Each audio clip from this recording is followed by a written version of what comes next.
If you got time, watch this. Halloween is demonic warning, everyone.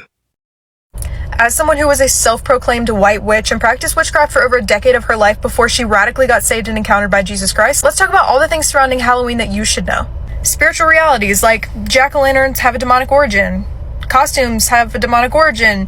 Trick-or-treating has a demonic origin. Let's talk about the spiritual reality that weeks, months before Halloween, witches and warlocks are walking the streets of your neighborhood taking back spiritual territory. Let's talk about the spiritual reality that witches and warlocks go into these stores and they curse every single piece of candy, every costume, and every piece of decor that you're going to bring into your home. Let's talk about the spiritual reality that Halloween is the most demonically charged day of the year and that witches, Satanists, occultists, New Agers, warlocks prepare for this day all year round. Let's talk about the spiritual reality that the Church of Satan has an intent behind the costumes you put on your children to swap their identity in the spirit even just for one night a year. Let's talk about the spiritual reality of the rituals, the seances, and the sacrifices that are performed before Halloween to prepare the spiritual atmosphere before this day. I mean, there's so much that I could talk about as somebody who was in witchcraft, who was doing these things, seeing these things, that I could tell you without a shadow of a doubt is true and a spiritual reality. And I intend to. But most importantly, let's talk about the spiritual reality that Jesus is King, that he has overcome,